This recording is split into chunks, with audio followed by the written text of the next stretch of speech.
Wis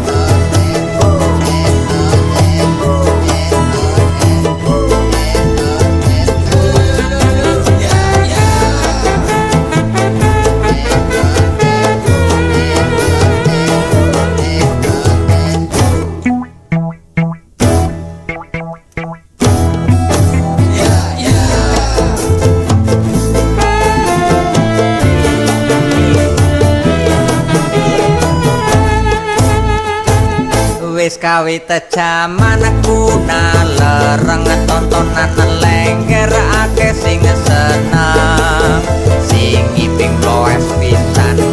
calunge nyambleng tua enom lanang wadon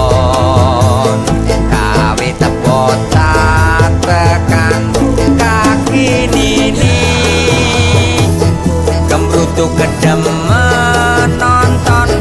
lengger Banyumas nganti ora eling anak bojo sing penting asik melu ngiping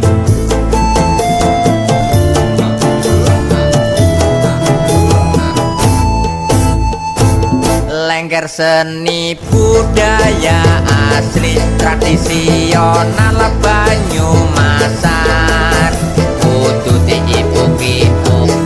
diuri-uri calungan kendange buket pisan sing ngiping dan luwes trampil pisan sing nonton pada jangleng semblengeran ana sing ngetongkrong ana sing njangleng ana sing ngembandreng melu ngiping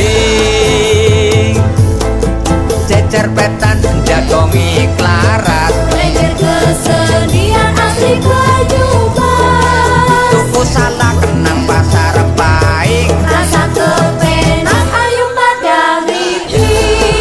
pitik cengger lancip jalune seni lengger jan langka pandane obang abing digoreng garing sebisa ngiping mesti njaluk kemari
anak bojo sing penting asik melu ngiping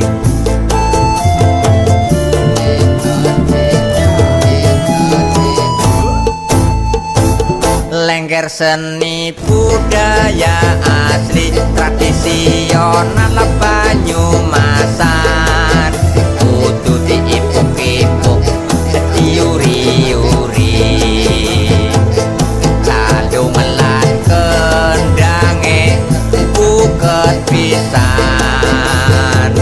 sing ngiping jan luas rampil pisan sing nonton pada jangleng semblengeran ana sing janggleng, ana sing ngembandreng melu ngiping. Iwak cair kebek nang eri, Seni lengger kudu diuri-uri.